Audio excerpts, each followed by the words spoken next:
Shalom, Assalamualaikum warahmatullahi wabarakatuh. Om Swastiwastu, Namo Buddhaya, Salam Kebajikan. Perkenalkan, nama saya Sarce Marlina Dalihade, NIM 71 15 40 12 11 24. Saya dari kelas 1C, jurusan D3 Kebidanan dari Poltekkes Kemenkes Manado. Baiklah, saya akan menjelaskan peran bidan dalam pelayanan kebidanan, yaitu pelaksana, pengelola, pendidik, dan peneliti. A. Bidan sebagai pelaksana. Sebagai pelaksana, bidan memiliki 3 kategori tugas, yaitu tugas mandiri, tugas kolaborasi, dan tugas rujukan. 1. Tugas mandiri atau primer. Tugas mandiri bidan yaitu tugas yang menjadi tanggung jawab bidan sesuai kewenangannya, meliputi A. Menetapkan manajemen kebidanan pada setiap asuhan kebidanan yang diberikan. B. Memberi pelayanan dasar pranikah pada remaja dengan melibatkan mereka sebagai klien. C. Memberi asuhan kebidanan kepada klien selama kehamilan normal. D. Memberikan asuhan kebidanan kepada klien dalam masa persalinan dengan melibatkan klien atau keluarga. E. Memberikan asuhan kebidanan pada bayi baru lahir. F. Memberikan asuhan kebidanan kepada klien dalam masa nifas dengan melibatkan klien atau keluarga. G. Memberikan asuhan kebidanan pada wanita usia subur yang membutuhkan pelayanan KB. H. Memberikan asuhan kebidanan pada wanita dengan gangguan sistem reproduksi dan wanita dalam masa klimakterium dan nifas. 2. Tugas kolaborasi merupakan tugas yang dilakukan oleh bidan sebagai anggota tim yang kegiatannya dilakukan secara bersamaan atau sebagai salah satu urutan dari proses kegiatan pelayanan kesehatan. A. Menerapkan manajemen kebidanan pada setiap asuhan kebidanan sesuai fungsi kolaborasi dengan melibatkan klien dan keluarga.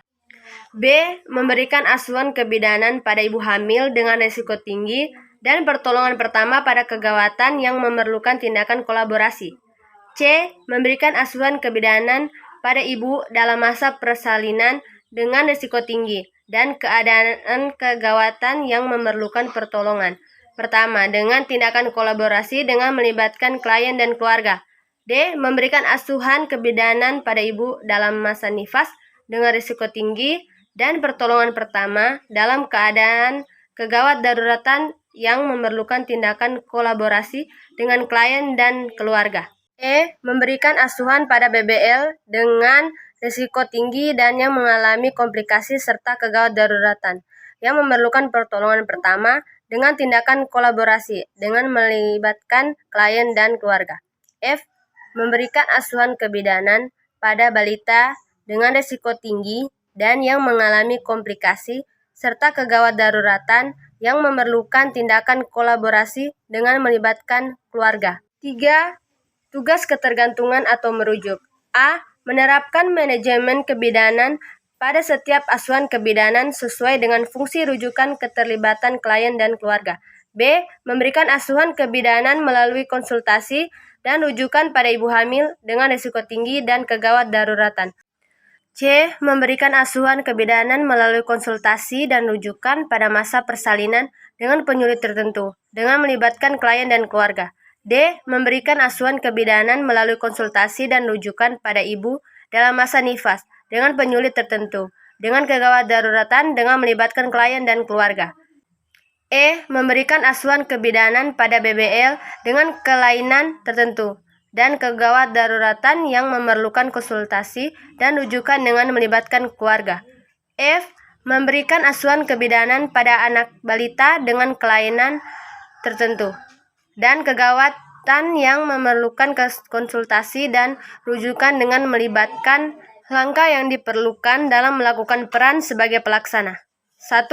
Mengkaji status kesehatan untuk memenuhi kebutuhan asuhan klien. 2. Menentukan diagnosa atau masalah. 3. Menyusun rencana tindakan sesuai dengan masalah yang dihadapi. 4. Melaksanakan tindakan sesuai rencana yang telah disusun.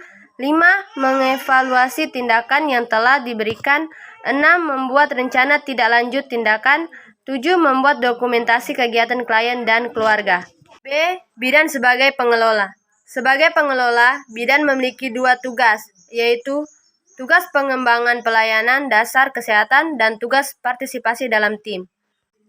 1. Mengembangkan pelayanan dasar kesehatan.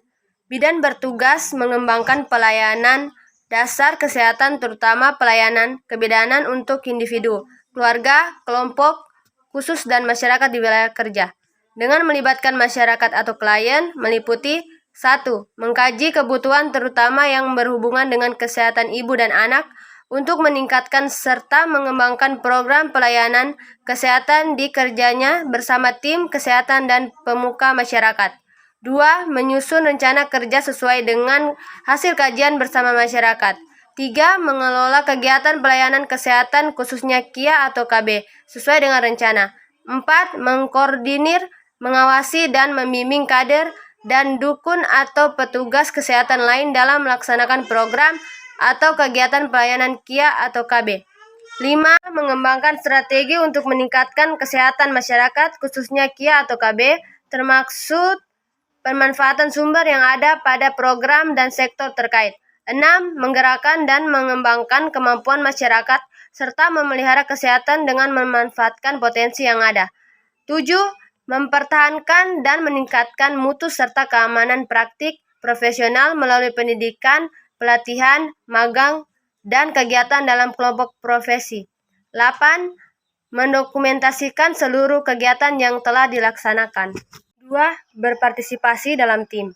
Bidan berpartisipasi dalam tim untuk melaksanakan program kesehatan dan sektor lain melalui peningkatan kemampuan dukun bayi, kader, dan tenaga kesehatan lain yang berada di wilayah kerjanya, meliputi 1.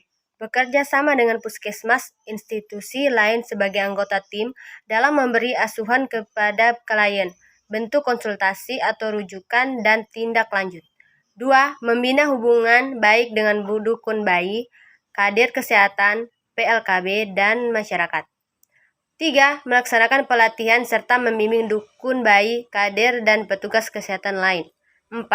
Memberikan asuhan kepada klien rujukan dari dukun bayi. 5.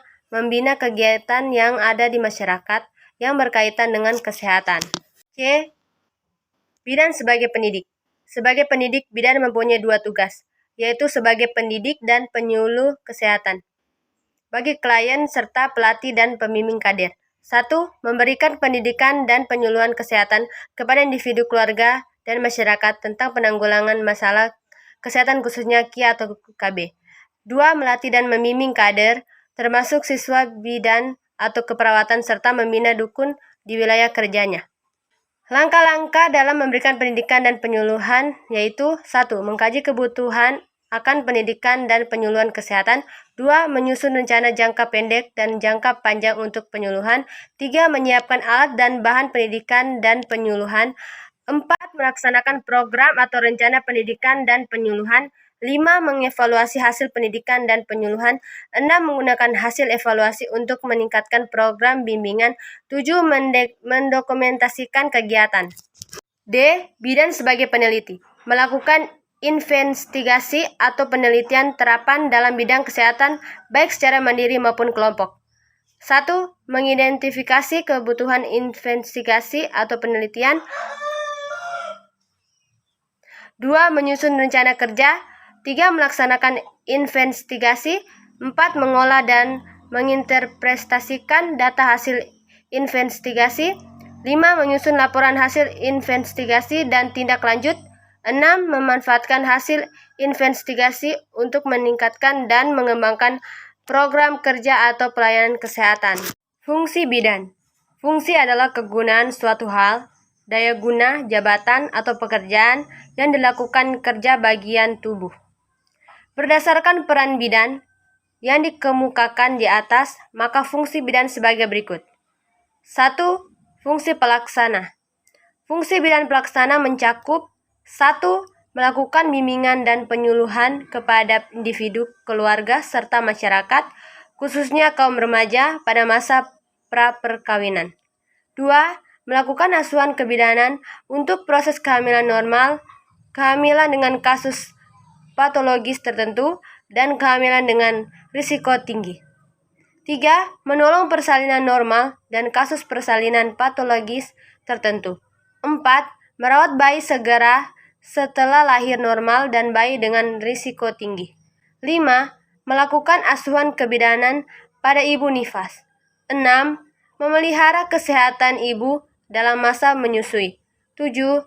Melakukan pelayanan kesehatan pada anak, balita, dan pasca sekolah. 8. Memberi pelayanan keluarga berencana sesuai dengan wewenangnya. 9. Memberi bimbingan dan pelayanan kesehatan untuk kasus gangguan sistem reproduksi, termasuk wanita pada masa klimakterium, internal, dan menopause, sesuai dengan wewenangnya. 2. Fungsi pengelola.